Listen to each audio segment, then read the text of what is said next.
Ibu mertua mendorongku jatuh dari kursi dan berteriak, "Minggir kau! Kursi ini hanya untuk keluarga terhormat, cepat keluar dari sini." Semua tertawakanku. Tapi, sebelum ceritanya dimulai, silakan tulis di kolom komentar dari daerah mana saja teman-teman yang menonton cerita ini.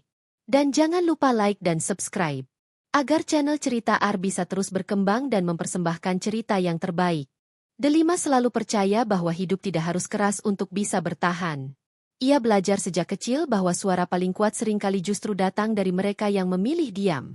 Bukan karena tidak mampu melawan, melainkan karena terlalu memahami bahwa setiap reaksi memiliki harga, dan tidak semua harga layak dibayar dengan emosi. Pagi itu, matahari belum sepenuhnya naik ketika Delima sudah terjaga. Ia duduk di tepi ranjang kecil di kamar yang sederhana, menatap jendela yang tirainya mulai memudar warnanya. Udara pagi menyusup pelan, membawa aroma embun dan suara burung yang bertengger di atap rumah. Rumah itu bukan miliknya, bukan pula hasil jerih payahnya, tetapi sejak menikah dengan Gilang, di sanalah ia belajar menata diri, menjadi istri, menjadi menantu, dan entah mengapa, seringkali menjadi orang asing. Delima merapikan rambutnya yang panjang dengan ikatan sederhana. Wajahnya bersih tanpa riasan. Bukan karena ia tidak suka berdandan, melainkan karena ia lebih nyaman menjadi dirinya sendiri. Kulitnya tidak secerah perempuan-perempuan yang sering dipuji Maya, ibu mertuanya, tetapi sorot matanya selalu tenang. Tenang yang tidak dibuat-buat. Tenang yang lahir dari kebiasaan menahan. Ia berjalan ke dapur dengan langkah pelan, memastikan tidak menimbulkan suara. Kebiasaan itu sudah melekat. Di rumah ini, suara keras seringkali disalahartikan sebagai kurang ajar. Delima tahu posisinya. Ia tahu kapan harus bicara dan kapan lebih baik menunduk. Air mendidih di atas kompor saat ia menyiapkan teh hangat. Tangannya cekatan, gerakannya rapi. Ia melakukan segalanya dengan penuh perhatian. Seolah setiap detail kecil adalah bentuk tanggung jawab yang harus dijaga. Bagi Delima, menjadi berguna adalah cara paling aman untuk bertahan. Tak lama kemudian, Gilang keluar dari kamar. Rambutnya masih sedikit berantakan, matanya setengah terbuka. Ia tersenyum kecil saat melihat Delima. "Kamu sudah bangun?" tanyanya pelan. Delima mengangguk. "Sudah lama." Gilang duduk di kursi makan, mengambil cangkir teh yang sudah disiapkan istrinya. Ia menyeruputnya tanpa banyak bicara. Di antara mereka, keheningan terasa biasa. Bukan keheningan yang canggung, melainkan keheningan yang sudah terlalu sering terjadi hingga menjadi bagian dari keseharian. Delima mencintai Gilang. Itu tidak pernah berubah sejak awal. Namun, cinta itu tidak lagi berbentuk kata-kata manis atau sentuhan mesra. Cinta mereka kini lebih banyak hadir dalam bentuk pengertian sepihak. Delima mengerti, Gilang menghindar. "Sebentar lagi Mama bangun," kata Gilang sambil melirik jam. "Nanti kamu?" "Ya, seperti biasa saja." Delima tersenyum tipis. Ia tahu maksud kalimat yang tidak selesai itu. Seperti biasa berarti jangan banyak bicara. Jangan terlalu menonjol. Jangan membuat situasi tidak nyaman. "Aku tahu," jawab Delima singkat. Ia memang selalu tahu. Sejak pertama kali menginjakan kaki di rumah ini sebagai menantu, Delima menyadari bahwa kehadirannya tidak pernah benar-benar diharapkan. Bukan ditolak secara terang-terangan, tetapi juga tidak diterima sepenuhnya. Ia berada di tengah-tengah, di ruang abu-abu yang membuatnya harus terus menyesuaikan diri. Maya, ibu mertua Gilang, adalah perempuan yang sangat menjaga penampilan. Segalanya harus terlihat pantas, terhormat, dan sesuai standar yang ia tetapkan sendiri. Delima seringkali merasa seperti noda kecil di atas kain putih yang sempurna. Tidak pernah diusir, tetapi selalu diingatkan bahwa ia berbeda. Namun Delima tidak pernah mengeluh. Ia memilih diam. Ia percaya, diam adalah bentuk kekuatan yang tidak semua orang miliki. Setelah Gilang berangkat kerja, Delima membersihkan rumah dengan teliti. Ia menyapu lantai, mengelap meja, merapikan ruang tamu. Setiap sudut rumah disentuhnya dengan penuh kesabaran. Ia ingin rumah ini bersih, bukan hanya dari debu, tetapi juga dari kemungkinan alasan untuk disalahkan. Saat Maya akhirnya keluar dari kamarnya, Delima sudah berdiri di dapur. "Pagi, Ma," sapa Delima sopan. Maya hanya mengangguk sekilas, Matanya menilai dari ujung kepala hingga kaki Delima. Tidak ada senyum, tidak ada sapaan balik. Delima sudah terbiasa. Ia menuangkan teh dan meletakkannya di meja, lalu mundur satu langkah. Dalam hatinya, Delima sering bertanya, sampai kapan ia harus menunduk? Sampai kapan ia harus membuktikan bahwa dirinya layak? Namun setiap pertanyaan itu selalu ia simpan rapat. Ia tidak ingin hidupnya dipenuhi perlawanan yang melelahkan. Ia punya alasan sendiri mengapa memilih diam. Alasan yang tidak diketahui siapapun di rumah ini. Alasan yang membuatnya mampu menelan hinaan tanpa membalas, menerima tatapan merendahkan tanpa air mata. Delima tahu siapa dirinya. Ia tahu nilai dirinya tidak ditentukan oleh tempat ia berdiri hari ini. Sore itu, saat ia duduk sendiri di kamar, Delima menatap pantulan wajahnya di cermin kecil.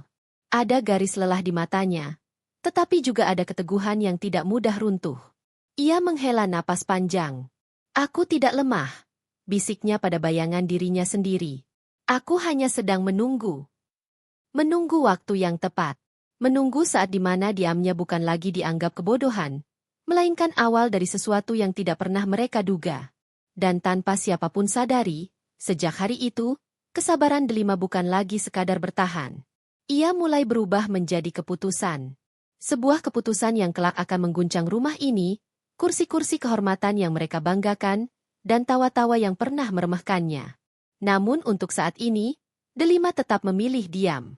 Gilang selalu menganggap dirinya pria yang bertanggung jawab. Ia bekerja, menafkahi, dan pulang tepat waktu.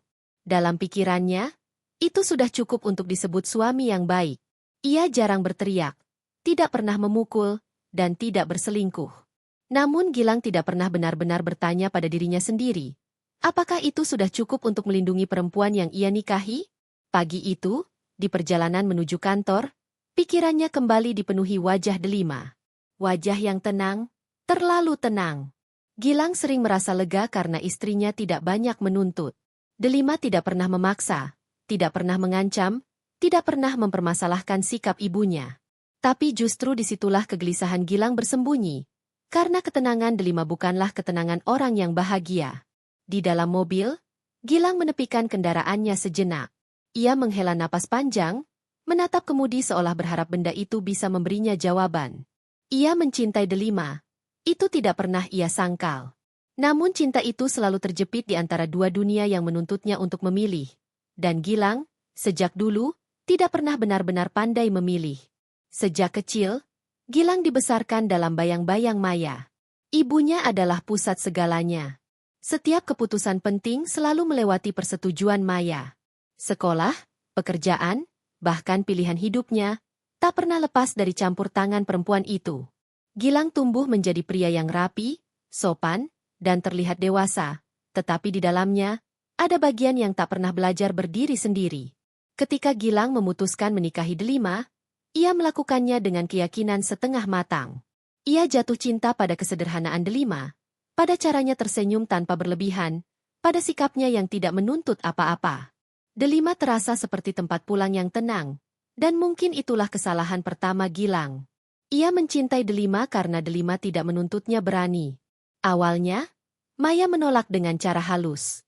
Komentar tentang latar belakang keluarga Delima, cara bicaranya, hingga caranya berpakaian, semuanya dibungkus dalam kalimat yang terdengar sopan namun menusuk. Gilang mendengarnya, memahami maksudnya, tetapi memilih diam. Ia selalu berkata pada dirinya sendiri, nanti juga mama terbiasa. Namun hari demi hari berlalu, dan kebiasaan itu tidak pernah datang. Di kantor, Gilang dikenal sebagai pria yang tidak suka masalah. Ia menghindari konflik, lebih memilih mengalah daripada berdebat. Atasannya menyukainya karena itu, rekan-rekannya merasa aman bekerja dengannya. Tetapi di rumah, sikap itu justru menjadi racun. Setiap kali Maya melontarkan sindiran pada Delima, Gilang hanya menunduk atau berpura-pura sibuk dengan ponselnya. Ia sering berkata dalam hati, Delima kuat. Dia pasti bisa memahami. Gilang tidak sadar bahwa ia telah menaruh beban terlalu berat di pundak perempuan yang seharusnya ia lindungi. Sore hari, Gilang pulang lebih awal. Ia mendapati Delima sedang melipat pakaian di kamar. Gerakannya rapi, wajahnya tenang seperti biasa. Gilang berdiri di ambang pintu, memperhatikannya beberapa saat sebelum akhirnya bicara. "Kamu capek?" tanyanya. Delima menoleh, tersenyum kecil. "Tidak." Jawaban itu selalu sama. Terlalu singkat. Terlalu cepat. Gilang duduk di tepi ranjang, merasa ada jarak yang tak kasat mata di antara mereka. "Kalau Mama bilang sesuatu yang bikin kamu gak enak, bilang ke aku," ucap Gilang, suaranya pelan. Delima berhenti melipat. Ia menatap Gilang beberapa detik, lalu kembali pada pakaiannya. "Tidak apa-apa." Dua kata itu menghantam Gilang lebih keras daripada teriakan. Tidak apa-apa selalu menjadi penutup, sekaligus tembok. Gilang ingin bertanya lebih jauh, tetapi keberaniannya runtuh sebelum sempat keluar dari mulut. Karena Gilang tahu, jika Delima benar-benar bicara, maka ia harus memilih. Dan memilih berarti menghadapi ibunya. Sesuatu yang selama ini selalu ia hindari. Malam itu, saat mereka berbaring berdampingan, Gilang terjaga lebih lama. Ia menatap langit-langit, mendengar napas Delima yang teratur. Ia ingin meraih tangan istrinya, ingin berkata bahwa ia akan berusaha lebih keras. Namun pikirannya dipenuhi bayangan wajah Maya, tatapan kecewa, suara dingin, dan kalimat yang selalu sama, "Kamu anak Mama." Gilang terjebak di antara dua peran. Anak yang patuh dan suami yang seharusnya berani. Dan selama ia terus berdiri di tengah, ia tidak benar-benar menjadi keduanya. Keesokan harinya, di meja makan, Maya kembali melontarkan komentar kecil. Tentang cara Delima menyajikan sarapan, tentang rasa teh yang katanya kurang pas. Gilang mendengarnya. Ia melihat Delima menunduk, mengangguk, lalu memperbaiki apa yang dianggap salah. Gilang membuka mulut, ingin berkata sesuatu. Namun tatapan Maya menghentikannya. Dalam sekejap, keberaniannya lenyap. Setelah Maya pergi ke ruang tamu, Delima membereskan meja tanpa sepatah kata pun. Gilang berdiri, merasa dadanya sesak. "Maaf," katanya akhirnya. Delima berhenti sejenak. Ia menoleh, menatap Gilang dengan pandangan yang tidak marah, tidak kecewa, hanya datar. "Tidak perlu." Jawaban itu membuat Gilang semakin kecil. Ia tidak tahu bahwa setiap kali ia memilih diam, Delima mencatatnya. Bukan untuk menuntut, bukan untuk membalas. Melainkan untuk memahami satu hal penting, bahwa suatu hari nanti, ia tidak bisa lagi menggantungkan harapannya pada pria yang selalu ragu. Gilang masih berpikir ia sedang menjaga keseimbangan. Padahal tanpa ia sadari, pilihannya yang setengah hati perlahan sedang mendorong Delima menjauh. Dan ketika nanti Delima benar-benar berhenti berharap, Gilang akan mengerti, terlambat, bahwa diamnya bukanlah bentuk kedewasaan, melainkan ketakutan. Namun saat itu, Gilang belum siap mengakuinya. Ia masih percaya bahwa segalanya akan baik-baik saja. Bahwa waktu akan menyelesaikan semuanya. Ia tidak tahu, waktu justru sedang menyiapkan harga yang harus ia bayar. Bagi Maya, hidup adalah panggung. Dan ia selalu memastikan dirinya berdiri di tengah, disorot, dikagumi, dan diakui. Sejak muda, Maya terbiasa dinilai dari caranya berbicara, cara berpakaian, dan lingkaran pergaulan yang ia banggakan. Ia belajar satu hal lebih cepat dari siapapun. Penghormatan bisa dibentuk, asal tahu cara menampilkannya.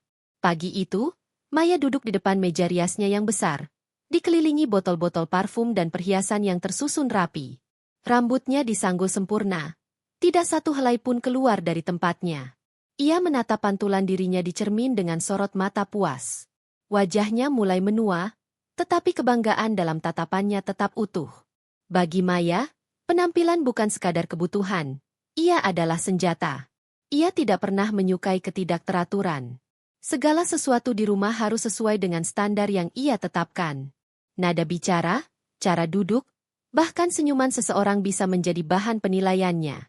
Dan di antara semua hal yang ia anggap tidak pas, keberadaan Delima adalah yang paling mengganggu.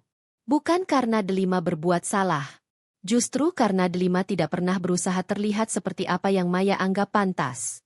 Maya menganggap dirinya ibu yang berhasil. Ia membesarkan Gilang dengan penuh disiplin, mengorbankan banyak hal demi masa depan anaknya. Dalam pikirannya, semua itu memberinya hak untuk menentukan hidup Gilang, bahkan setelah ia menikah. Anak tetap milik ibu, begitu prinsip yang ia pegang teguh. Ketika Gilang pertama kali membawa Delima ke rumah, Maya langsung tahu, Perempuan itu tidak sesuai. Terlalu sederhana. Terlalu tenang. Tidak menunjukkan ambisi untuk terlihat lebih. Bagi Maya, perempuan seperti itu berbahaya. Mereka tidak bisa dikendalikan dengan pujian, tetapi juga tidak mudah dihancurkan dengan celaan. Delima membuat Maya merasa tidak nyaman, dan Maya membenci perasaan itu. Perempuan itu tidak tahu tempat, gumam Maya suatu kali dalam hati, saat melihat Delima duduk diam di sudut ruang tamu, menunggu tanpa banyak bicara. Bagi Maya, diam Delima bukan tanda sopan santun. Ia mengartikannya sebagai kepura-puraan. Seolah Delima sedang menunggu kesempatan untuk menunjukkan sesuatu. Maya tidak suka hal-hal yang tidak bisa ia baca dengan jelas. Siang itu, Maya menerima beberapa tamu. Ia menyajikan camilan dengan tata letak yang sempurna, memastikan semua orang melihat betapa teraturnya rumahnya. Ia tertawa di saat yang tepat, memuji di waktu yang pas, dan menyelipkan cerita tentang kesuksesan Gilang dengan penuh kebanggaan. Anak saya itu pekerja keras, katanya sambil tersenyum. Dari kecil sudah saya didik disiplin. Para tamu mengangguk, memuji, dan Maya menyerap semua itu seperti udara. Setiap kata pujian membuat dadanya mengembang. Setiap anggukan membuatnya merasa benar. Delima keluar sebentar untuk menyajikan minuman. Ia menunduk sopan, meletakkan gelas di meja, lalu hendak pergi. Salah satu tamu menoleh padanya dan tersenyum. "Itu menantu ibu?" tanyanya. Maya tersenyum tipis. "Terlalu tipis." "Iya," jawabnya singkat. Tidak ada kebanggaan dalam suaranya. Delima mendengar nada itu. Ia merasakannya. Namun ia tetap diam. Maya melihat sikap itu dan justru merasa jengkel. Diam Delima seolah tidak memberinya kepuasan. Tidak ada perlawanan, tidak ada rasa malu yang terlihat jelas. Setelah para tamu pergi, Maya berdiri di tengah ruang tamu, menilai ulang semuanya. Matanya tertuju pada Delima. "Kamu harus belajar lebih luwes kalau ada tamu," katanya dingin. "Jangan seperti orang tidak terbiasa bersosialisasi." Delima mengangguk. "Baik, Ma." Satu kata. Tidak ada bantahan. Tidak ada penjelasan. Maya mendecak pelan. Ia membenci jawaban yang tidak memberinya ruang untuk menekan lebih jauh. Maya hidup dari pujian, tetapi ia juga hidup dari kendali. Ia perlu memastikan semua orang tahu siapa yang berkuasa di rumah ini. Dan selama Delima masih tinggal di bawah atap yang sama, Maya tidak akan membiarkannya merasa setara. Ia sering berkata pada Gilang, istri itu harus tahu diri. Jangan sampai merasa lebih penting dari keluarga. Gilang hanya mengangguk. Seperti biasa. Dalam hati, Maya yakin dirinya benar. Ia merasa sedang melindungi kehormatan keluarga, menjaga nama baik, dan memastikan semuanya tetap berada di jalur yang ia anggap pantas. Ia tidak pernah menganggap dirinya kejam, hanya tegas. Namun Maya tidak sadar, kebutuhannya akan pujian telah membuatnya buta. Ia tidak melihat bahwa kekuasaannya di rumah ini bergantung pada satu hal rapuh, pengakuan orang lain. Dan orang-orang yang hidup dari pengakuan, biasanya paling tidak siap menghadapi kenyataan ketika pengakuan itu direnggut. Maya menatap ruang tamu yang kini sepi, lalu melangkah ke kamarnya dengan dagu terangkat. Ia merasa menang. Ia merasa memegang kendali. Ia tidak tahu, di balik sikap diam Delima yang selalu ia remehkan, ada ketenangan yang tidak membutuhkan pujian siapapun. Dan suatu hari nanti, ketenangan itulah yang akan membuat dunia Maya runtuh, tanpa perlu satu teriakan pun. Rumah itu berdiri megah dari luar. Catnya selalu diperbarui, halamannya bersih, dan pagar besinya mengilap seolah tak pernah tersentuh debu. Bagi orang-orang yang datang berkunjung, rumah itu adalah simbol keluarga terhormat, tertata, mapan, dan layak dibanggakan. Namun bagi Delima, rumah itu hanyalah bangunan yang tidak pernah benar-benar membuka pintunya untuknya. Sejak resmi tinggal di sana, Delima belajar bahwa keramahan tidak selalu hadir dalam bentuk kata-kata kasar atau bentakan. Terkadang, ia justru bersembunyi di balik senyum tipis, aturan-aturan kecil, dan tatapan yang membuat seseorang merasa selalu salah. Setiap pagi, Delima bangun lebih awal dari siapapun. Bukan karena diminta, melainkan karena ia merasa itu satu-satunya cara agar keberadaannya tidak dianggap beban. Ia membersihkan rumah sebelum Maya keluar kamar, memastikan dapur rapi, lantai mengilap, dan tidak ada satupun barang yang terlihat tidak pada tempatnya. Namun sekeras apapun ia berusaha, selalu ada saja yang kurang. Kenapa sapunya disimpan di situ? Meja ini harusnya dilap dulu, masih ada bekas. Kamu kalau jalan jangan terlalu pelan, kelihatan tidak sigap. Semua disampaikan dengan nada datar, tanpa emosi. Dan justru karena itulah kalimat-kalimat itu terasa lebih menusuk. Tidak ada ruang untuk membela diri, tidak ada celah untuk menjelaskan. Delima hanya mengangguk, mengucap iya, lalu memperbaiki. Meski seringkali ia tahu, apapun yang ia lakukan tidak akan pernah cukup. Rumah ini memiliki banyak aturan tak tertulis. Delima tidak boleh duduk terlalu lama di ruang tamu jika ada tamu. Ia tidak boleh berbicara terlalu banyak, apalagi menyela. Ia juga tidak pernah diajak dalam pembicaraan penting keluarga. Posisi Delima jelas, ia ada, tapi tidak benar-benar dihitung. Gilang sebenarnya melihat semuanya. Ia tahu bagaimana ibunya bersikap, tahu bagaimana Delima menahan diri. Namun setiap kali Delima meliriknya seolah meminta pengertian, Gilang selalu memilih berpaling. Ia menghibur dirinya dengan pikiran bahwa Delima baik-baik saja. Bahwa istrinya cukup kuat untuk menyesuaikan diri. Delima tidak pernah mengadu. Ia tidak ingin Gilang berada di posisi sulit. Lagi pula, ia tahu, sekalipun ia bicara, hasilnya tidak akan banyak berubah. Maka ia memilih cara paling aman, diam, dan menjalani hari demi hari dengan langkah yang sama. Siang hari, saat rumah sepi, Delima sering duduk sendiri di kamar. Ia membuka jendela, membiarkan cahaya masuk, lalu menatap halaman. Dari sana, ia bisa melihat dunia luar, bebas, tanpa aturan yang mengekang. Di saat-saat seperti itu, dadanya terasa sesak, tetapi ia tidak membiarkan air mata jatuh. Menangis tidak akan membuat rumah ini lebih ramah. Suatu sore, Delima mencoba sedikit berbeda. Ia memasak makanan kesukaan Gilang, berharap ada suasana hangat di meja makan. Namun sebelum Gilang sempat mencicipinya, Maya lebih dulu berkomentar. Masakan seperti ini terlalu sederhana. Tidak cocok disajikan di rumah kita, kata Maya tanpa menatap Delima. Sendok di tangan Delima terhenti sejenak. Ia menelan ludah, lalu tersenyum kecil.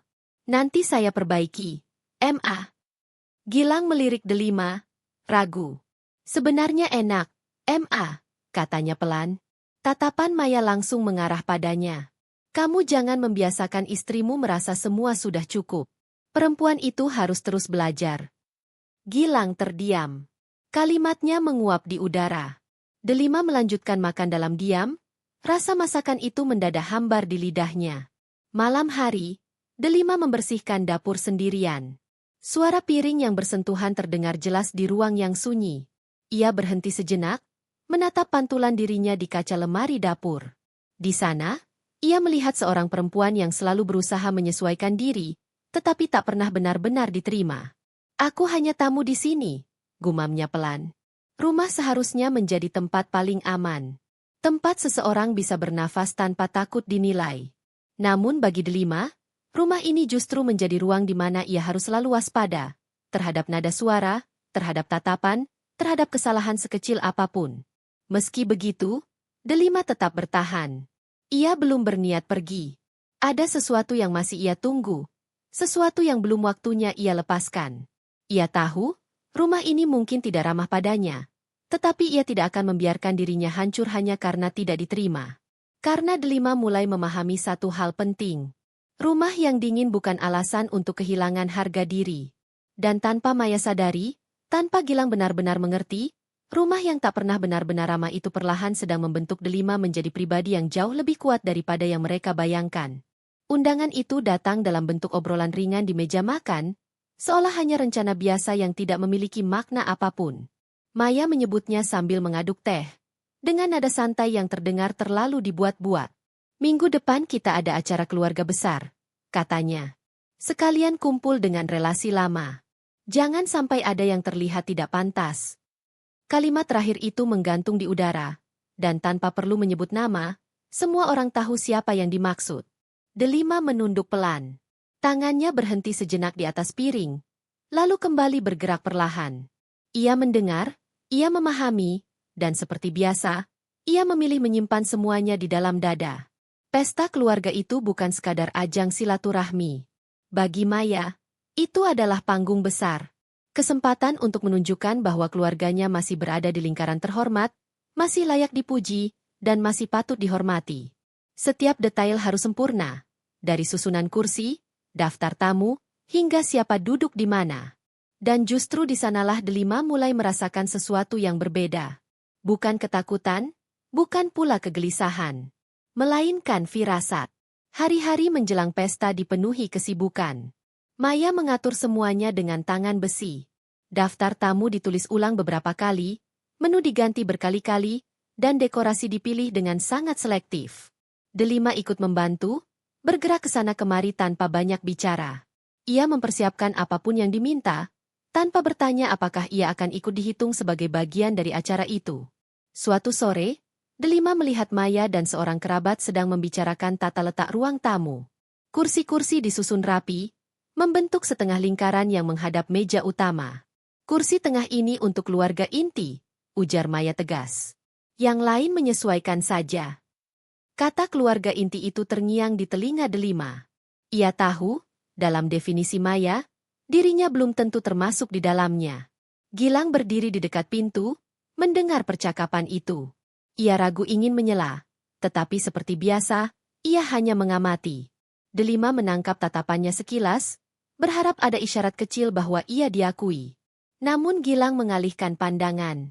Malam sebelum pesta, Delima duduk di tepi ranjang, menatap pakaian sederhana yang ia siapkan. Ia memilih baju yang rapi, tidak mencolok, dan sopan. Ia tidak ingin menjadi pusat perhatian. Ia hanya ingin hadir tanpa menjadi bahan pembicaraan. Kamu pakai itu? Tanya Gilang pelan. Delima mengangguk. Iya, ini sudah cukup. Gilang membuka mulut, ingin mengatakan sesuatu, tetapi akhirnya hanya berkata, yang penting kamu nyaman. Delima tersenyum tipis. Ia tahu, kenyamanan bukanlah prioritas di rumah ini. Hari pesta akhirnya tiba. Rumah yang biasanya terasa dingin mendadak ramai. Tamu-tamu berdatangan dengan pakaian rapi dan senyum lebar. Tawa memenuhi ruangan, bercampur dengan suara gelas dan obrolan ringan. Maya bergerak lincah, menyambut setiap tamu dengan penuh percaya diri. Delima berdiri di sisi ruangan, membantu sebisanya. Ia menyuguhkan minuman, mengarahkan tamu, dan memastikan semuanya berjalan lancar. Tidak ada yang benar-benar memperhatikannya. Dan bagi Delima, itu bukan hal baru. Namun ketika tiba waktunya semua orang duduk, Delima melihat kursi-kursi itu. Kursi di tengah telah diisi oleh Maya dan kerabat dekatnya. Kursi-kursi lainnya tersusun rapi, seolah membentuk batas yang jelas antara siapa yang dianggap penting dan siapa yang tidak. Delima melangkah pelan, mencari tempat duduk yang tidak mengganggu. Ia menemukan satu kursi kosong di ujung, sedikit terpisah. Ia hendak duduk, tetapi langkahnya terhenti ketika suara Maya terdengar, cukup keras untuk menarik perhatian. Bukan di situ. Delima menoleh. Semua mata tertuju padanya. Itu kursi untuk keluarga terhormat, lanjut Maya, dengan senyum tipis yang tidak sampai ke mata. Kamu tahu diri saja. Ruangan mendadak sunyi. Delima berdiri kaku, merasakan panas menjalar ke wajahnya.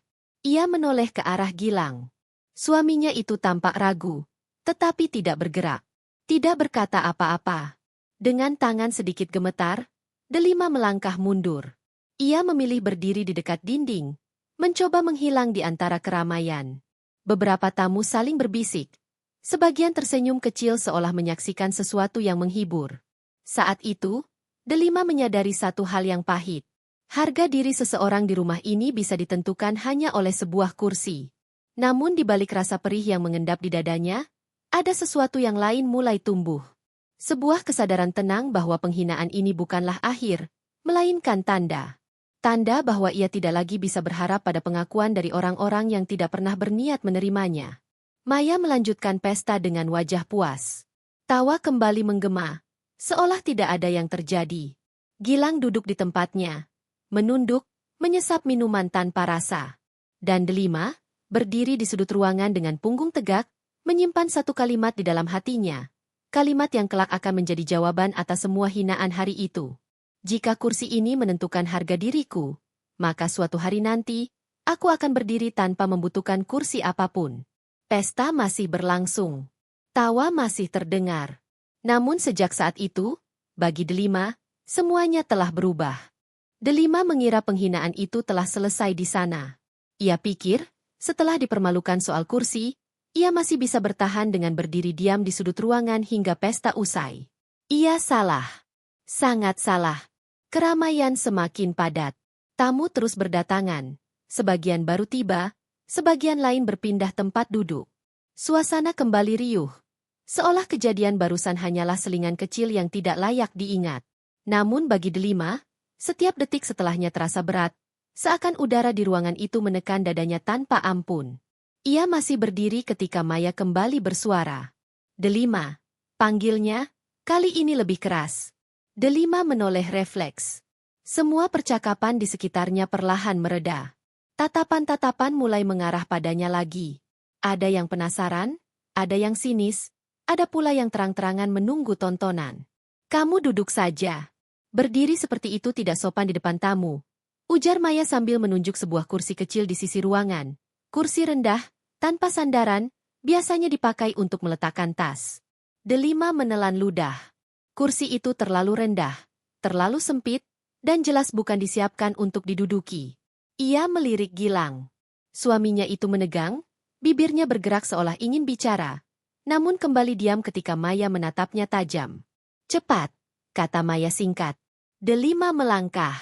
Setiap langkah terasa seperti menyeret harga diri yang sudah hampir runtuh.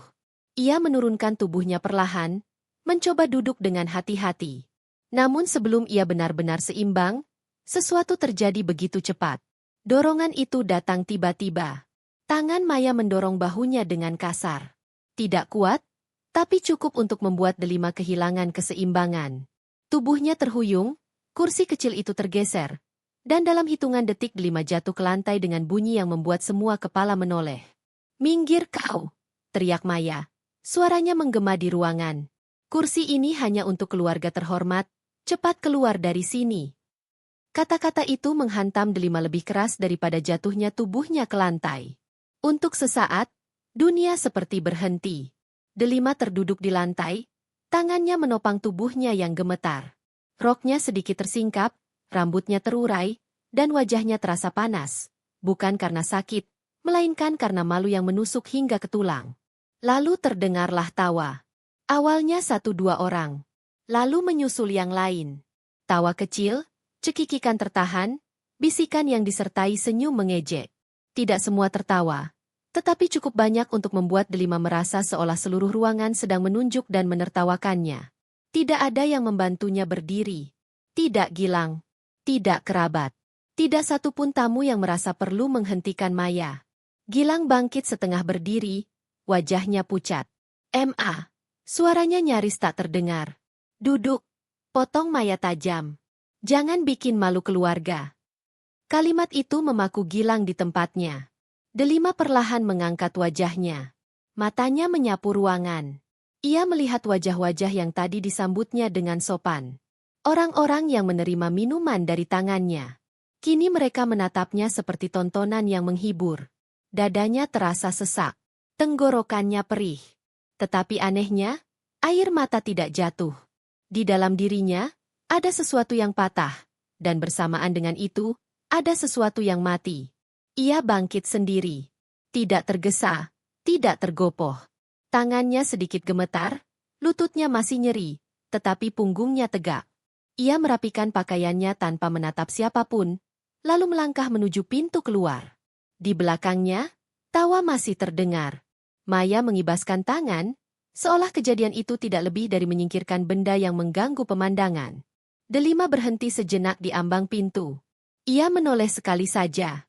Bukan dengan wajah marah, bukan pula dengan tatapan memohon. Wajahnya tenang, terlalu tenang untuk perempuan yang baru saja dipermalukan di depan umum. Gilang bertemu pandang dengannya. Untuk pertama kalinya, ia melihat sesuatu yang belum pernah ia lihat sebelumnya di mata istrinya. Kosong. Delima melangkah keluar tanpa sepatah kata pun. Malam itu, angin terasa dingin di kulitnya. Langkahnya gontai, tetapi pikirannya jernih. Setiap tawa yang tadi ia dengar terukir jelas di ingatannya. Setiap wajah yang menatapnya dengan hina, Setiap detik Gilang memilih diam. Semuanya tersimpan rapi. Ia berhenti di bawah lampu jalan, menarik napas panjang. Tangannya mengepal pelan, bukan karena marah, melainkan karena sebuah keputusan akhirnya terbentuk sempurna. Baik, bisiknya pada dirinya sendiri. Kalian sudah tertawa. Ia mengangkat wajah, menatap langit malam yang gelap. Besok, lanjutnya lirih, suaranya tenang dan dingin. Giliran kalian yang menangis. Dan sejak saat itu, Delima tahu. Ia tidak akan pernah lagi duduk di kursi yang disediakan oleh orang-orang yang tidak menghargainya. Malam menelan langkah Delima perlahan. Lampu jalan memantulkan cahaya pucat di aspal yang basah oleh embun. Kota terasa asing, padahal ia tidak benar-benar jauh dari rumah. Namun malam itu, segala sesuatu terasa berbeda. Udara dingin menusuk kulitnya, dan rasa nyeri di lutut akibat jatuh tadi siang mulai terasa semakin jelas, seolah tubuhnya baru sekarang diizinkan merasakan sakit. Delima berjalan tanpa tujuan. Ia tidak langsung pulang. Ada sesuatu di dadanya yang terlalu penuh untuk dibawa kembali ke rumah itu. Setiap tawa yang ia dengar di pesta tadi berputar ulang di kepalanya. Suara Maya yang melengking. Tatapan tamu-tamu yang mengejek. Dan yang paling menyakitkan, wajah Gilang yang pucat, ragu, dan diam. Diam yang memilih ibunya. Diam yang membiarkannya jatuh sendirian. Delima berhenti di sebuah bangku taman kecil di pinggir jalan. Lampu taman menyala redup, menciptakan bayangan panjang di tanah. Ia duduk perlahan, menghela napas panjang. Tangannya meremas ujung bajunya tanpa sadar, seolah menahan sesuatu agar tidak tumpah. Untuk pertama kalinya sejak menikah, Delima merasa benar-benar sendirian. Bukan karena tidak ada orang di sekitarnya, tetapi karena tidak ada satupun yang berdiri di sisinya. Ia menunduk, menatap kedua tangannya. Ada goresan kecil di telapak, bekas saat ia menahan jatuh. Luka itu tampak sepele, tetapi rasa perihnya konstan, seperti penghinaan yang baru saja ia alami. Sejauh ini ya, gumamnya pelan. Selama ini ia selalu berpikir bahwa kesabaran adalah jalan terbaik. Bahwa dengan diam, semuanya akan mereda. Bahwa dengan menunduk, ia bisa menjaga rumah tangganya tetap utuh. Namun malam itu, keyakinan itu runtuh pelan-pelan, tidak dengan ledakan, melainkan dengan kesadaran yang dingin dan menyakitkan. Delima tidak menangis. Air matanya tidak jatuh, seolah tubuhnya menolak memberi mereka kepuasan itu, bahkan ketika tidak ada siapa-siapa yang melihat. Ia mengeluarkan ponsel dari tasnya. Layarnya menyala, memperlihatkan beberapa pesan tak terbaca dari Gilang. Tangannya berhenti di atas layar. Ia membaca sekilas, lalu mematikan ponsel itu kembali tanpa membalas. Untuk apa? Permintaan maaf yang datang setelah semuanya terjadi tidak akan menghapus satupun tawa yang ia dengar. Tidak akan menghapus rasa dingin lantai tempat ia jatuh. Tidak akan mengubah kenyataan bahwa saat itu, ia sendirian. Malam semakin larut. Angin berdesir, membuat Delima memeluk dirinya sendiri. Dalam sunyi itu, pikirannya mulai jernih. Ia teringat banyak hal. Awal pernikahan, caranya berusaha menyenangkan semua orang, bagaimana ia selalu berkata tidak apa-apa meski hatinya remuk. Dan untuk pertama kalinya, ia mengakui sesuatu yang selama ini ia hindari. Ia lelah. Bukan lelah membersihkan rumah. Bukan lelah memasak atau melayani. Ia lelah menjadi tidak dianggap. Delima menatap langit. Bintang-bintang samar terlihat di sela awan. Ia menarik napas dalam-dalam, lalu menghembuskannya perlahan, seolah sedang melepaskan sesuatu yang telah lama membebaninya. Aku sudah cukup, bisiknya lirih.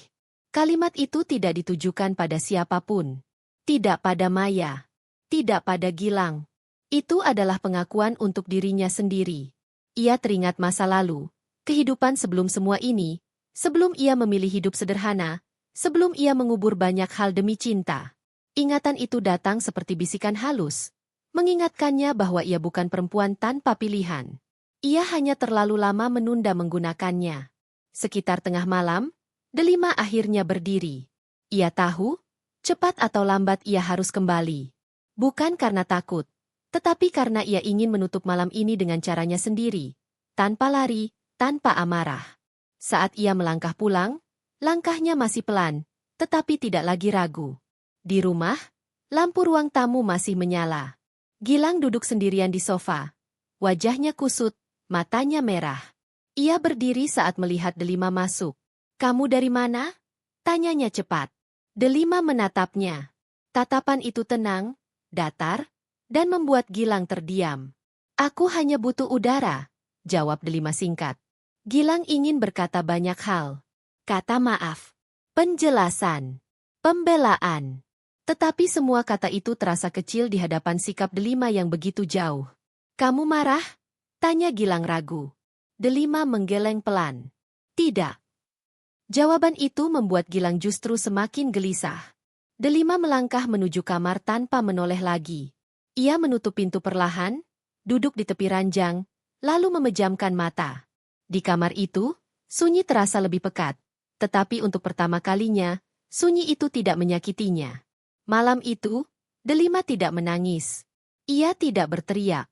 Ia tidak menyalahkan siapapun. Malam itu, sesuatu di dalam dirinya berubah arah.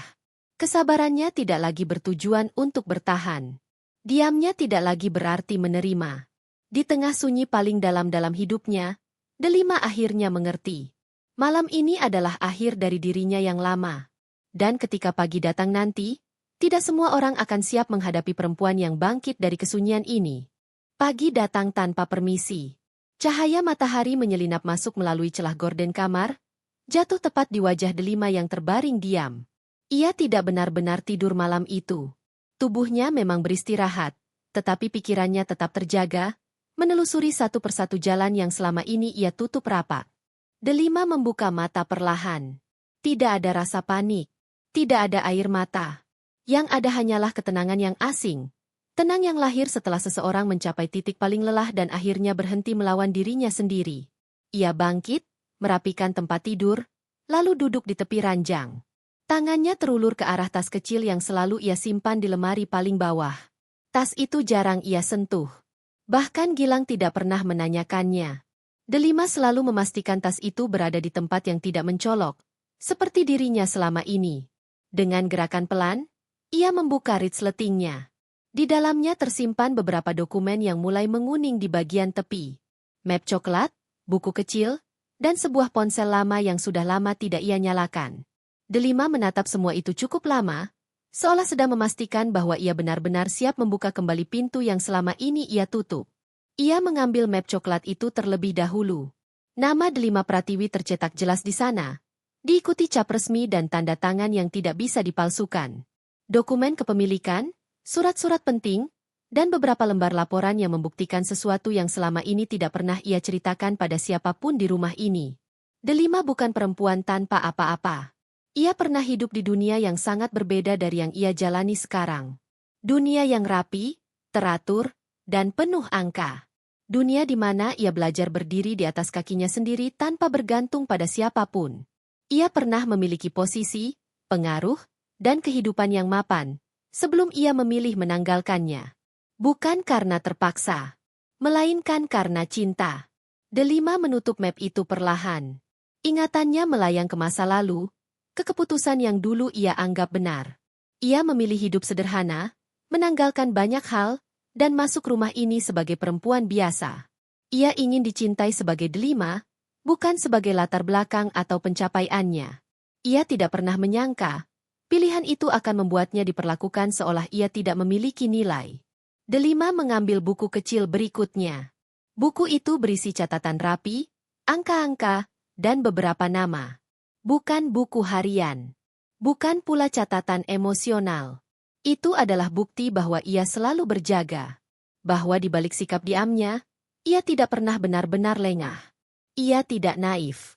Ia hanya memilih menunggu. Kemudian ia menyalakan ponsel lama itu. Layarnya menyala pelan, memperlihatkan beberapa pesan yang belum pernah ia hapus. Nama-nama yang jarang ia lihat belakangan ini muncul di layar, orang-orang yang dulu mengenalnya dengan sangat berbeda. Salah satu pesan terakhir berbunyi singkat. Kalau kamu butuh apapun, satu telepon saja cukup. Delima memejamkan mata sejenak. Ia tidak pernah membalas pesan itu. Bukan karena sombong, tetapi karena ia yakin tidak akan membutuhkannya. Hingga malam kemarin terjadi. Ia menyimpan kembali dokumen-dokumen itu dengan hati-hati. Tangannya tidak gemetar. Wajahnya tetap tenang. Keputusan yang ia buat malam tadi kini menemukan bentuknya. Ini bukan tentang balas dendam. Ini tentang berhenti membiarkan dirinya diinjak. Di luar kamar, rumah terasa sunyi. Maya belum keluar kamar. Gilang sudah berangkat kerja lebih awal, tanpa berpamitan. Delima tahu, suaminya memilih menjauh karena rasa bersalah yang tidak tahu harus ia hadapi dengan cara apa. Delima melangkah ke dapur, menyeduh teh seperti biasa. Rutinitas itu masih ia lakukan, tetapi kali ini, ada jarak antara dirinya dan semua yang ia kerjakan. Ia tidak lagi melakukannya untuk membuktikan apapun. Sambil menunggu air panas, Delima menatap pantulan wajahnya di kaca lemari. Ada sesuatu yang berbeda di sana. Bukan keberanian yang meledak-ledak, melainkan ketegasan yang sunyi. Aku sudah cukup diam, ucapnya pelan pada pantulan itu. Ia tidak berencana membongkar rahasianya hari ini. Tidak terburu-buru. Tidak emosional. Segala sesuatu akan dilakukan pada waktu yang tepat. Ia tahu betul, kebenaran yang datang terlalu cepat hanya akan dianggap pembelaan diri. Tetapi kebenaran yang muncul di saat yang tepat akan menjadi palu yang menghancurkan. Delima meminum tehnya perlahan. Ia membiarkan Maya tetap merasa berkuasa. Membiarkan rumah ini berjalan seperti biasa. Membiarkan semua orang percaya bahwa ia masih perempuan yang sama. Diam, patuh, dan tidak berdaya. Padahal, sejak pagi itu, Delima telah membuka kembali pintu yang selama ini ia kunci dari dalam. Dan ketika pintu itu benar-benar terbuka nanti, tidak ada satupun dari mereka yang akan siap menerima kenyataan bahwa perempuan yang mereka hina selama ini adalah satu-satunya orang yang sejak awal memiliki kendali. Rahasia itu masih aman, masih tersimpan rapat. Namun kini, rahasia itu tidak lagi berfungsi sebagai pelindung. Ia telah berubah menjadi senjata. Sejak malam pesta itu, rumah terasa berubah. Bukan karena furniturnya, bukan karena jumlah orang di dalamnya, melainkan karena satu hal kecil yang perlahan menghilang, kehadiran Delima. Gilang baru menyadarinya pada pagi ketiga setelah kejadian. Meja makan rapi, tapi tidak ada teh hangat yang biasanya sudah siap bahkan sebelum ia duduk. Nasi masih mengepul, namun rasanya hambar.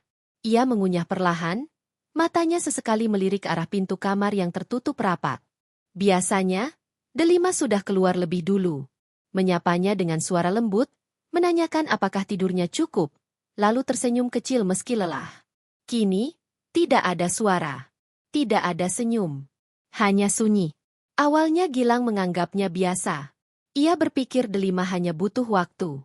Perempuan itu pasti masih sakit hati, dan diam adalah caranya menenangkan diri. Ia merasa, selama Delima masih di rumah, semuanya akan baik-baik saja. Namun hari berganti hari, dan sunyi itu tak juga pergi. Delima tetap menjalankan kewajibannya. Ia memasak, membersihkan rumah, mencuci pakaian. Tapi semuanya dilakukan tanpa suara, tanpa tatapan, tanpa usaha kecil yang dulu selalu ia berikan untuk membuat Gilang merasa diperhatikan. Ia tidak lagi menunggu Gilang pulang di ruang tamu. Ia tidak lagi bertanya bagaimana hari suaminya. Mereka tinggal di rumah yang sama, tapi seperti dua orang asing. Gilang mulai gelisah.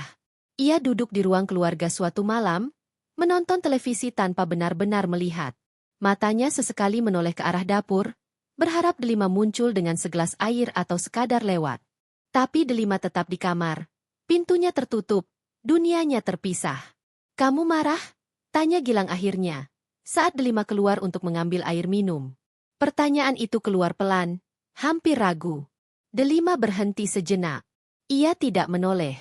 Tangannya tetap memegang gelas. "Aku tidak marah," jawabnya singkat. Jawaban itu seharusnya melegakan. Tapi entah kenapa, dada Gilang justru terasa makin sesak.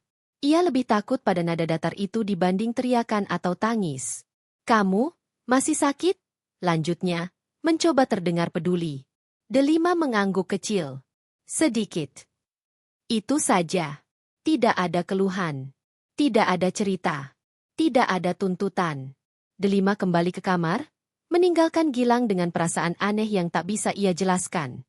Untuk pertama kalinya, Gilang merasa kehilangan sesuatu yang belum sepenuhnya pergi. Di tempat lain, Maya masih hidup dalam kepuasan yang sama. Ia menerima telepon dari saudara-saudaranya, mendengar pujian tentang betapa tegas dan berwibawanya ia sebagai ibu mertua. Tentang bagaimana ia menjaga martabat keluarga. Maya tertawa puas. Ia merasa menang. Namun ia tidak menyadari, sejak hari itu, Gilang mulai lebih sering diam saat ibunya berbicara. Ia tidak lagi membela, tapi juga tidak sepenuhnya menyetujui. Ada jeda-jeda canggung yang dulu tak pernah ada. Gilang, kamu kok jarang kesini? Tanya Maya suatu sore, saat Gilang datang sendirian. Kerja, MA, jawab Gilang singkat. Maya mengernyit. Kerja apa? Dulu juga kerja, tapi masih sering mampir. Gilang terdiam. Ia tidak tahu harus menjawab apa. Ia sendiri belum memahami apa yang berubah dalam dirinya. Hanya saja, setiap kali ia duduk di hadapan ibunya, bayangan delima yang jatuh dari kursi itu muncul begitu jelas. Teriakan Maya, tawa orang-orang, dan tatapan delima. Tatapan yang tidak menyalahkan, tapi penuh luka. Maya melanjutkan ceritanya tentang rencana acara keluarga berikutnya, tentang siapa saja yang pantas duduk di mana, tentang bagaimana menjaga gengsi. Gilang mendengarkan, tapi kali ini kata-kata itu terasa asing. Apa delima ikut nanti? Tanya Maya tiba-tiba. Gilang terkejut. Ikut kemana? Ya ke acara keluarga bulan depan. Jangan bilang dia masih drama gara-gara kemarin. Ada nada meremehkan di sana. Dulu, Gilang mungkin akan mengangguk. Kali ini, ia tidak. Dia belum tentu mau, jawabnya pelan. Maya mendengus. Itu urusan kamu sebagai suami. Perempuan itu harus tahu diri. Kata-kata itu menusuk. Gilang menunduk, meremas jari-jarinya sendiri. Untuk pertama kalinya, ia tidak langsung membenarkan ibunya. Malam itu, Gilang pulang lebih cepat. Ia menemukan delima sedang duduk di tepi tempat tidur, memandangi jendela. Lampu kamar redup. Wajah delima tampak lebih kurus. Matanya cekung, tapi ada ketenangan aneh di sana. Kamu belum makan? Tanya Gilang. Sudah, jawab delima singkat. Gilang duduk di sampingnya, ragu. Ia ingin meminta maaf, tapi lidahnya keluh. Ia ingin menjelaskan, tapi ia tahu, tidak ada penjelasan yang cukup. Aku salah, ucapnya akhirnya. Delima menoleh perlahan. Wajahnya tetap tenang. Salah karena apa? Tanyanya lembut. Pertanyaan itu justru membuat Gilang terdiam lebih lama. Ia menyadari betapa seringnya ia menghindar dari tanggung jawab, betapa seringnya ia bersembunyi di balik kalimat aku terjepit di tengah.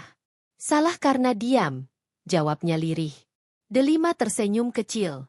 Bukan senyum bahagia. Lebih seperti senyum orang yang sudah lama tidak berharap. Aku sudah terlalu lama hidup dengan diam, katanya pelan. Jadi aku mengerti. Kata-kata itu menghantam Gilang lebih keras daripada bentakan manapun.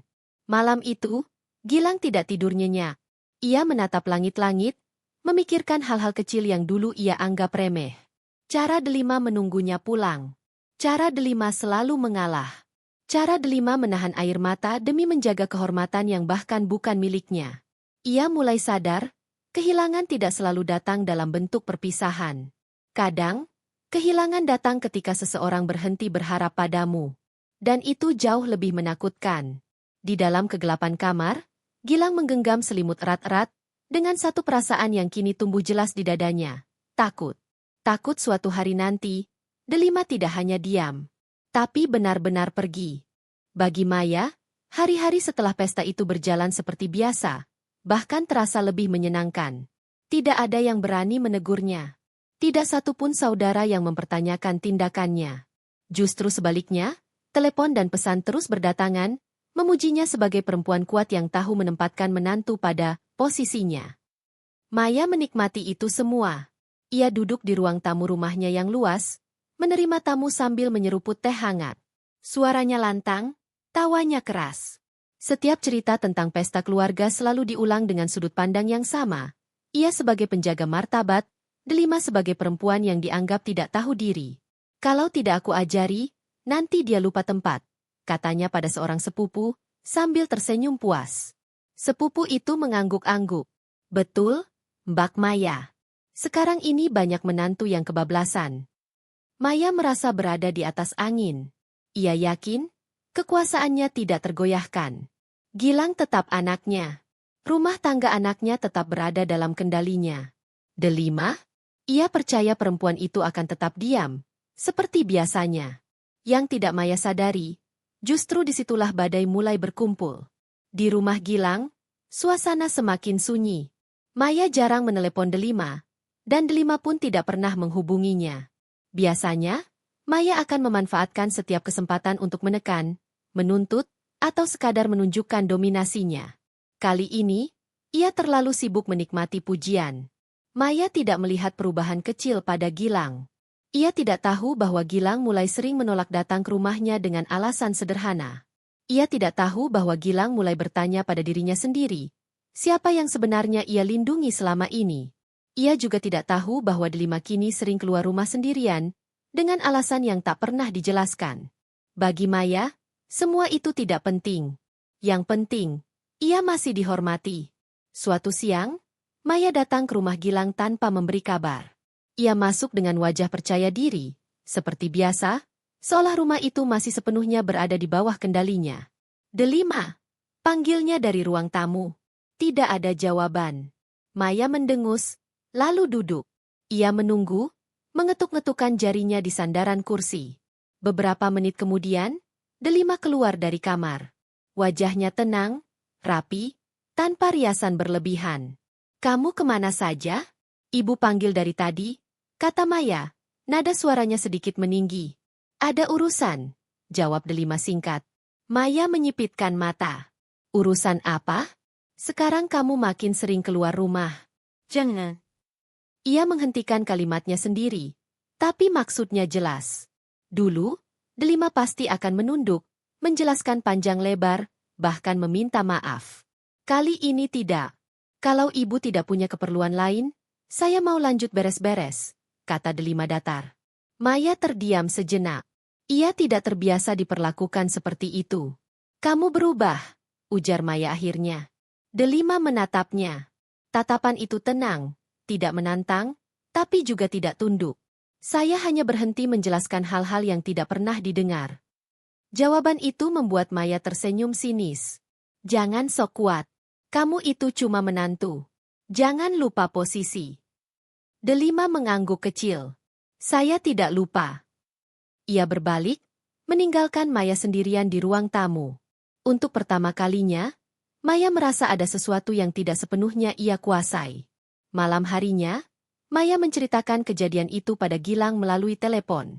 Ia berharap Gilang akan marah, akan menegur istrinya, akan mengembalikan keseimbangan yang selama ini ia nikmati. "Anakmu itu mulai kurang ajar," kata Maya tajam. "Ibu cuma mengingatkan, tapi dia malah sok dingin." Gilang terdiam di ujung telepon. "Dia capek, Ma," jawabnya akhirnya. Maya terkejut. "Capek? Capek apa? Hidupnya enak, tinggal di rumah kamu." "Capek diperlakukan seperti tidak ada," ujar Gilang pelan, tapi tegas. Ada jeda panjang di antara mereka. Maya tertawa kecil, tapi tawanya terdengar kaku. "Kamu sekarang belain dia?" Gilang menghela napas. "Aku cuma bilang apa yang aku lihat."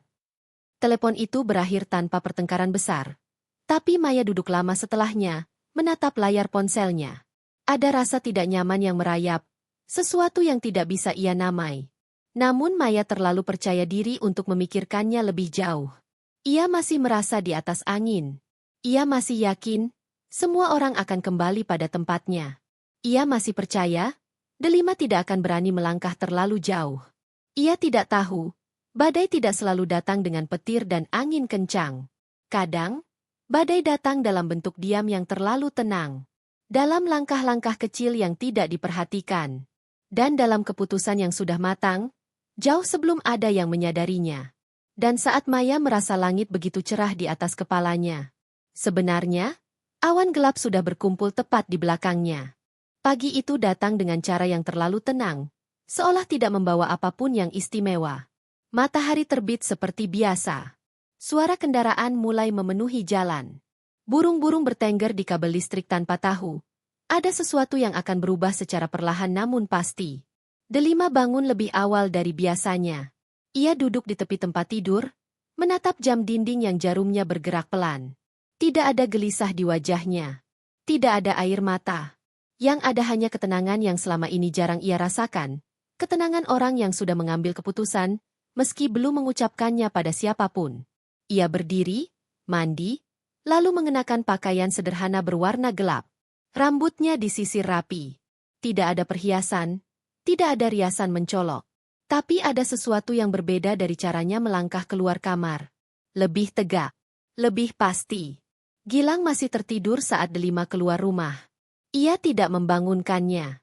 Tidak menulis pesan. Tidak meninggalkan sepucuk surat seperti yang mungkin diharapkan orang-orang. Delima tidak pergi untuk melarikan diri. Ia pergi untuk menjemput sesuatu yang sudah lama tertunda. Di rumah Maya, pagi itu justru dipenuhi suara. Maya sibuk menerima telepon. Ia tertawa, berbicara tentang rencana acara keluarga, tentang bagaimana semua orang harus tampil sempurna. Ia merasa hari itu akan menjadi hari yang baik, hari di mana ia kembali menjadi pusat perhatian. Ia tidak menyadari, ada satu panggilan yang tidak masuk, dan satu nama yang tidak mencarinya. Delima biasanya sudah telepon jam segini, gumam Maya pelan, lalu mengibaskan pikiran itu. Pasti sibuk. Kesombongan sering membuat orang meremehkan tanda-tanda kecil. Gilang terbangun sekitar 1 jam kemudian. Ia merasa ada yang aneh. Rumah terlalu rapi.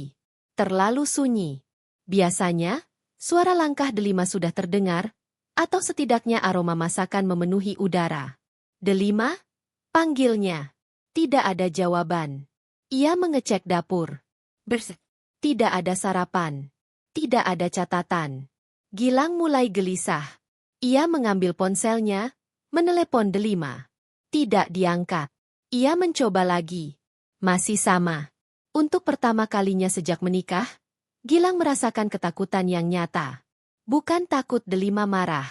Bukan takut Delima mengeluh. Tapi takut Delima benar-benar melakukan sesuatu tanpa melibatkannya. Di sisi lain kota, Delima duduk di dalam sebuah ruangan yang sederhana namun rapi. Dindingnya putih. Udara sejuk. Di hadapannya duduk seorang perempuan paruh-baya dengan wajah tenang dan profesional. Nama lengkap? Tanya perempuan itu. Delima. Jawabnya mantap. Keperluan ibu. Delima menarik napas perlahan. Saya ingin memastikan hak-hak saya. Dan, saya ingin menyiapkan diri. Perempuan itu menatap Delima dengan lebih serius. Apakah ibu yakin? Delima mengangguk. Saya sudah terlalu lama tidak yakin pada diri sendiri. Hari ini, saya yakin.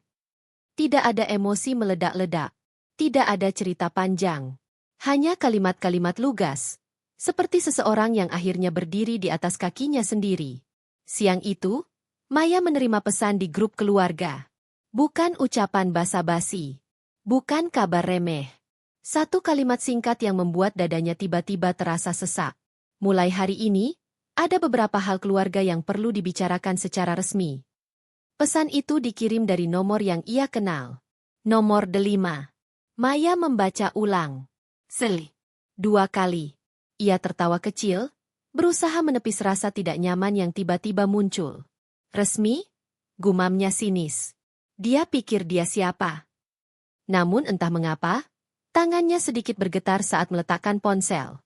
Sore harinya, Gilang akhirnya bertemu Delima. Perempuan itu pulang menjelang maghrib. Wajahnya tetap tenang. Tidak ada tanda menangis. Tidak ada tanda takut. Gilang berdiri di ruang tamu. Jantungnya berdegup cepat. Kamu kemana? Tanya Gilang. Suaranya nyaris bergetar. Delima menatapnya. Seakan menimbang apakah lelaki di depannya masih pantas diberitahu segalanya. Aku mengurus sesuatu yang seharusnya sudah lama aku urus. Jawabnya. Apa maksudmu? Gilang semakin cemas. Delima tersenyum kecil. Besok, kamu akan tahu. Jawaban itu tidak menenangkan. Justru membuat Gilang merasa berada di ambang sesuatu yang besar. Sesuatu yang tidak bisa ia kendalikan lagi. Malam itu, Maya tidur dengan perasaan gelisah tanpa alasan yang jelas. Gilang terjaga lama, menatap Delima yang memejamkan mata dengan tenang. Dan Delima, ia tidur paling nyenyak di antara mereka semua. Karena keesokan hari yang tidak mereka duga. bukanlah awal dari kehancuran delima, melainkan awal dari runtuhnya keangkuhan, yang selama ini berdiri terlalu tinggi. Pagi itu, udara terasa lebih berat dari biasanya. Bukan karena cuaca, melainkan karena perasaan yang menggantung di antara orang-orang yang selama ini terbiasa menyembunyikan niat di balik senyum. Satu persatu, mereka berkumpul di sebuah tempat yang tidak pernah mereka bayangkan akan didatangi bersama. Sebuah ruangan resmi, dingin, tanpa hiasan, tanpa panggung untuk pamer kehormatan. Maya datang dengan langkah mantap, mengenakan pakaian terbaiknya. Wajahnya tetap angkuh, dagunya terangkat. Ia duduk di kursi paling depan, seolah ruangan itu masih bisa ia kuasai hanya dengan tatapan. Di belakangnya, beberapa anggota keluarga mengikuti. Ada yang berbisik, ada yang pura-pura tenang. Mereka datang karena undangan yang tidak bisa diabaikan. Undangan yang kata resminya membuat banyak orang gelisah semalaman. Gilang duduk agak ke samping. Wajahnya tegang. Sejak pagi, Delima tidak banyak bicara. Ia hanya meminta Gilang menemaninya, tanpa penjelasan panjang. Dan entah mengapa, Gilang menuruti. Delima duduk tenang. Tidak di depan, tidak di belakang. Ia memilih tempat yang sederhana, tapi sikapnya membuatnya terlihat berbeda. Bukan lagi menantu yang menunduk, melainkan perempuan yang tahu apa yang ia lakukan. Seorang petugas membuka pertemuan. Suaranya datar, profesional. Ia menjelaskan maksud pertemuan itu, aturan yang berlaku, dan hal-hal yang akan dibahas. Maya mendengarkan sambil menyilangkan tangan, senyum tipis tersungging. Hingga sebuah nama disebut. Nama Delima. Semua mata beralih padanya. Silakan, kata petugas itu. Delima berdiri. Gerakannya pelan, namun pasti. Ia menarik napas, lalu berbicara dengan suara yang tidak tinggi, tapi jelas. Saya di sini bukan untuk menjatuhkan siapapun, katanya. Saya hanya ingin kebenaran yang selama ini diabaikan. Maya terkekeh kecil. Kebenaran versi siapa?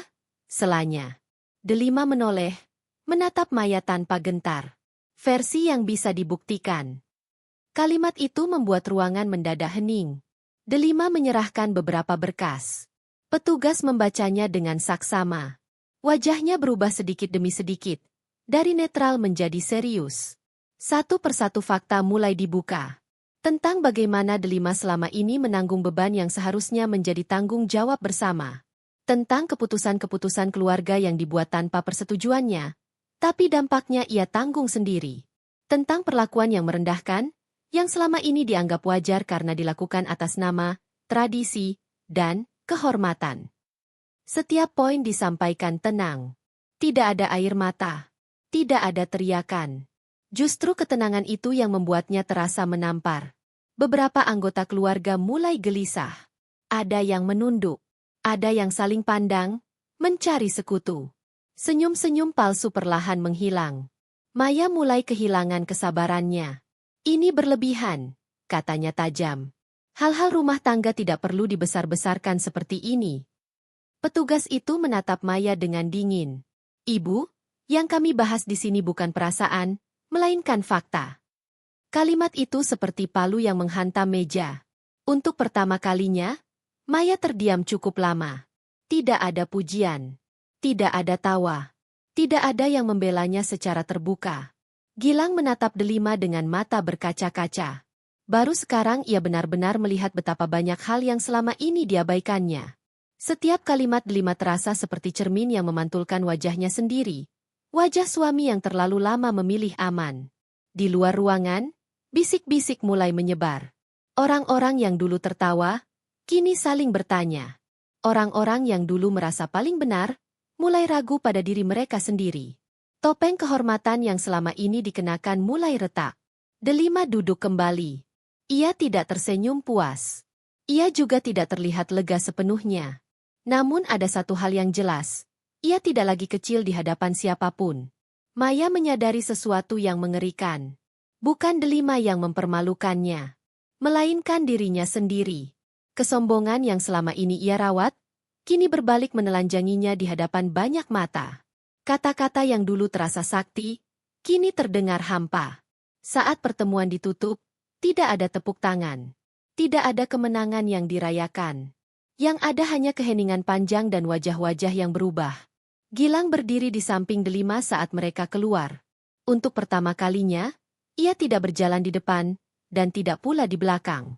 Ia berjalan sejajar. Maya tertinggal beberapa langkah. Ia menatap punggung Delima yang menjauh. Ada amarah, ada malu, tapi juga ada rasa takut yang tidak mau ia akui. Karena hari itu, ia menyadari satu hal yang tak bisa ia bantah lagi. Topeng bisa dipakai bertahun-tahun.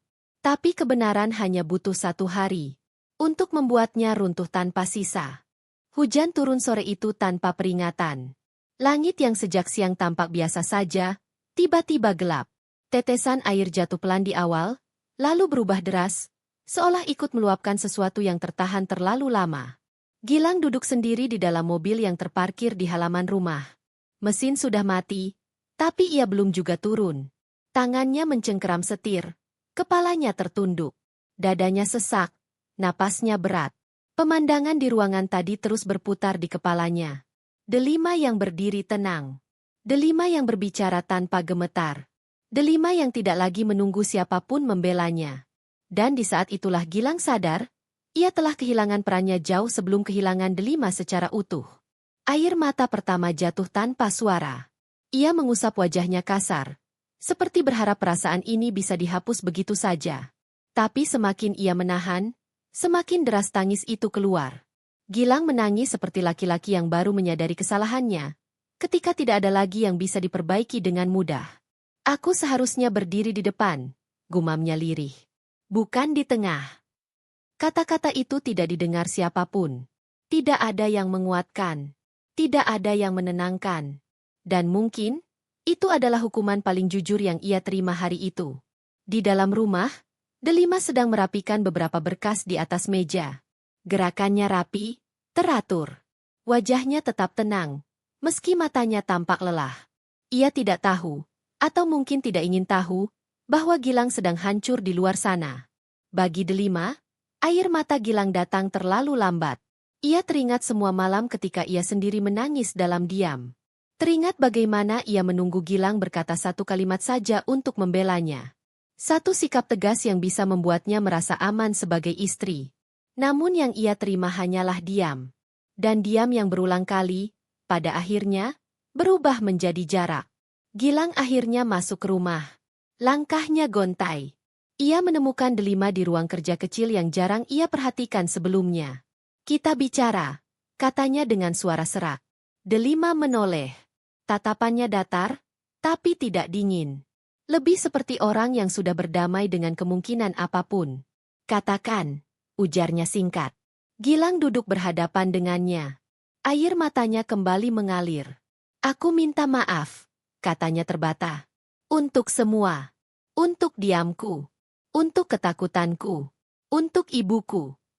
Delima mendengarkan. Ia tidak memotong. Tidak menghela napas panjang. Ia hanya menunggu Gilang selesai. Aku salah karena membiarkanmu sendirian, lanjut Gilang. Aku pikir, selama aku tidak memilih, semuanya akan aman. Tapi ternyata aku menghancurkanmu pelan-pelan. Kalimat itu benar. Dan Delima tahu itu. Aku mencintaimu, kata Gilang, hampir memohon. Aku baru sadar betapa berharganya kamu. Delima menunduk sejenak. Bukan karena goyah, melainkan karena mengingat betapa lama ia menunggu kalimat itu keluar. Aku percaya, katanya akhirnya. Kamu baru sadar sekarang. Jawaban itu membuat dada Gilang makin sesak. Tapi aku juga sadar, lanjut Delima pelan, bahwa cintaku tidak cukup untuk terus menunggumu berubah. Gilang menatapnya dengan mata merah. Apa masih ada kesempatan? Delima terdiam cukup lama. Di dalam keheningan itu, Gilang berharap. Berharap pada keajaiban. Berharap pada pengampunan yang tidak pernah ia perjuangkan sejak awal. Aku tidak tahu, jawab Delima jujur. Yang aku tahu, aku tidak bisa kembali menjadi Delima yang dulu. Kalimat itu lebih menyakitkan daripada penolakan tegas. Malam semakin larut. Hujan di luar mulai reda, tapi air mata Gilang belum sepenuhnya kering. Ia duduk sendiri di ruang tamu, sementara Delima masuk ke kamar dan menutup pintu. Bukan dengan marah. Bukan dengan bentakan. melainkan dengan ketenangan yang membuat jarak terasa semakin jauh. Untuk pertama kalinya, Gilang memahami arti kehilangan yang sesungguhnya. Bukan kehilangan karena ditinggalkan secara fisik, melainkan kehilangan karena seseorang berhenti berharap padanya. Dan di dalam kesunyian rumah yang dulu terasa aman, Gilang menangis lagi. Kali ini dengan kesadaran pahit. Beberapa penyesalan memang datang. Bukan untuk memperbaiki segalanya, melainkan untuk mengajarkan bahwa waktu tidak pernah menunggu. Orang yang terlalu lama ragu memilih. Hari itu datang tanpa aba-aba. Tidak ada pesta.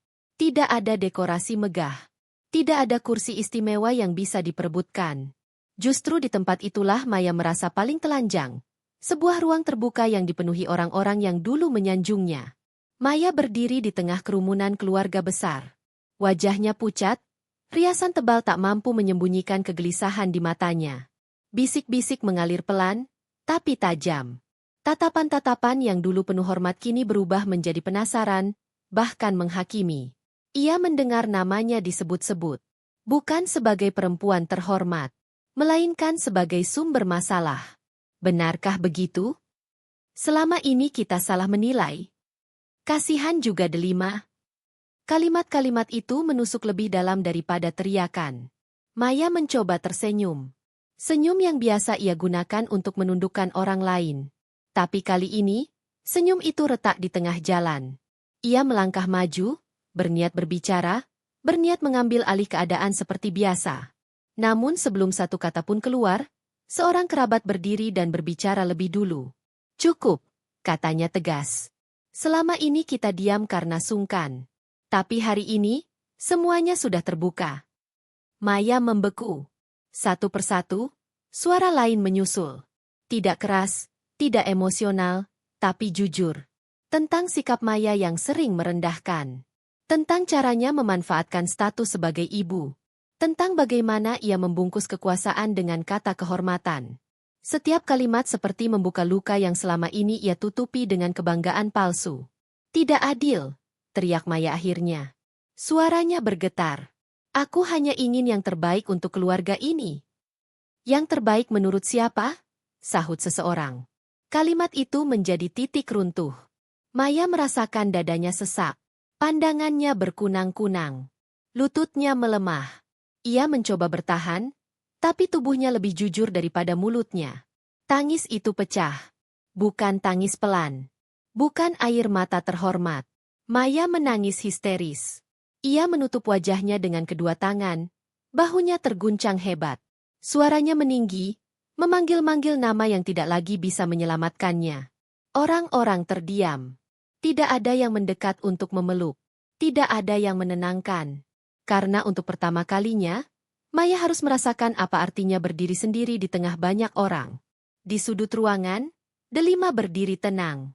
Ia tidak ikut berbicara. Tidak pula menikmati pemandangan itu. Wajahnya datar, tapi matanya menyimpan sesuatu yang lebih dalam. Bukan puas, bukan dendam. Melainkan selesai. Gilang berdiri tidak jauh dari ibunya. Ia ingin maju, ingin menenangkan, tapi kakinya terasa berat. Ia tahu, ini bukan lagi tentang membela atau tidak membela. Ini tentang konsekuensi. Ia menatap Delima. Perempuan itu tidak menoleh. Dan disitulah Gilang sadar, Delima tidak lagi membutuhkan pengakuan dari siapapun. Tangis Maya semakin keras. Kata-katanya terputus-putus. "Aku ibu kalian, aku berhak dihormati." Namun tidak ada jawaban. Yang ada hanya keheningan yang memalukan. Hari itu, Maya kehilangan sesuatu yang jauh lebih menyakitkan daripada reputasi. Ia kehilangan panggung. Tidak ada lagi tepuk tangan. Tidak ada lagi pujian. Tidak ada lagi kursi istimewa. Ia hanyalah seorang perempuan tua yang menangis di depan semua orang.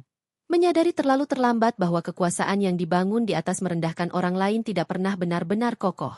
Dan saat Maya terduduk lemas, dengan air mata mengalir tanpa kendali, ia baru mengerti satu hal pahit. Penghinaan yang dulu ia lemparkan dengan mudah, kini kembali padanya dengan cara yang jauh lebih telanjang dan menyakitkan. Tanpa sorak, tanpa pembela. Hanya cermin besar bernama kenyataan, yang memaksanya melihat dirinya sendiri. Pagi itu, Delima berdiri cukup lama di depan jendela. Cahaya matahari masuk perlahan, jatuh di lantai kamar yang kini terasa jauh lebih lapang.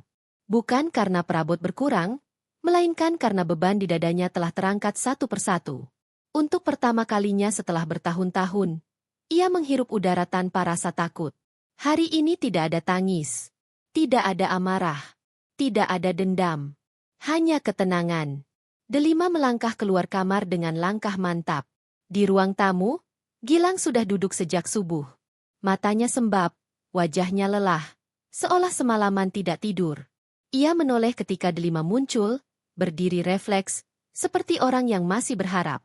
"Kamu mau kemana?" tanya Gilang pelan. Delima menatapnya, lama. Tatapan itu tidak lagi penuh luka, tapi juga tidak menyimpan janji. "Aku mau menyelesaikan hidupku," jawabnya tenang. Gilang menelan ludah. "Tanpa aku." Delima tersenyum tipis. Senyum yang tidak menyakitkan, tapi juga tidak memberi harapan palsu. "Aku sudah terlalu lama hidup di bawah bayang-bayang orang lain," katanya. "Sekarang aku ingin berdiri di bawah namaku sendiri." Tidak ada perdebatan. Tidak ada air mata. Gilang tahu, apapun yang ia katakan hari ini tidak akan mengubah keputusan Delima.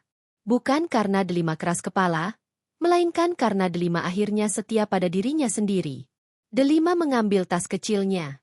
Isinya sederhana, dokumen, pakaian seperlunya, dan masa depan yang tidak lagi ia titipkan pada siapapun.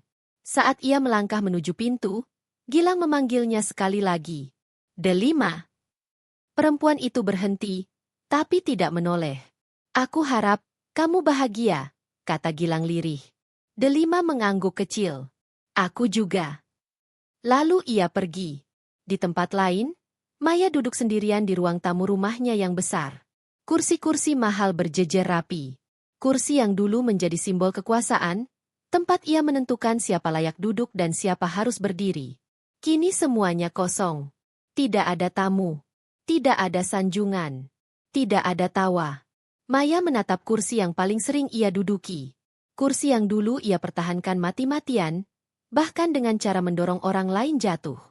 Tangannya gemetar saat menyentuh sandaran kursi itu. "Kursi ini, untuk keluarga terhormat," gumamnya lirih, mengulang kalimat yang dulu ia teriakkan dengan bangga. Kini, kalimat itu terdengar konyol. Menyedihkan. Ia tertawa kecil, lalu tangisnya pecah pelan. Bukan histeri seperti sebelumnya, melainkan tangis orang yang akhirnya kehabisan alasan untuk membenarkan diri. Kursi itu tidak memberinya apa-apa. Tidak cinta. Tidak hormat. Tidak ketenangan. Hanya kesepian. Beberapa minggu kemudian, Delima berdiri di sebuah ruangan kecil dengan jendela lebar. Meja kerjanya sederhana. Tidak megah. Tapi setiap benda di sana dipilihnya sendiri. Ia bekerja. Ia belajar. Ia membangun hidupnya kembali, pelan tapi pasti. Tidak ada yang memanggilnya menantu. Tidak ada yang mengukur nilainya dari kursi yang ia duduki. Orang-orang memanggilnya dengan satu nama saja. Delima. Suatu sore, ia menghadiri sebuah acara kecil. Bukan pesta keluarga. Bukan acara penuh gengsi. Hanya pertemuan orang-orang yang saling menghargai. Seorang perempuan tua menawarkan kursi padanya. Delima tersenyum, duduk tanpa ragu. Bukan karena kursi itu istimewa, melainkan karena ia tahu, dimanapun ia duduk, harga dirinya tidak lagi bisa dijatuhkan oleh siapapun. Kursi itu, yang dulu membuat Delima dipermalukan, yang menjadi simbol kekuasaan palsu, yang memicu tawa dan air mata, kini tak lagi berarti apa-apa. Karena Delima telah belajar satu hal paling penting dalam hidupnya. Kehormatan sejati tidak pernah ditentukan oleh siapa yang duduk di kursi paling depan, melainkan oleh keberanian seseorang untuk bangkit setelah dijatuhkan dan memilih berdiri di atas kakinya sendiri. Dan di sanalah Delima berdiri sekarang, tanpa sorak, tanpa dendam, tanpa perlu pembuktian apapun. Hanya seorang perempuan yang akhirnya pulang kepada dirinya sendiri.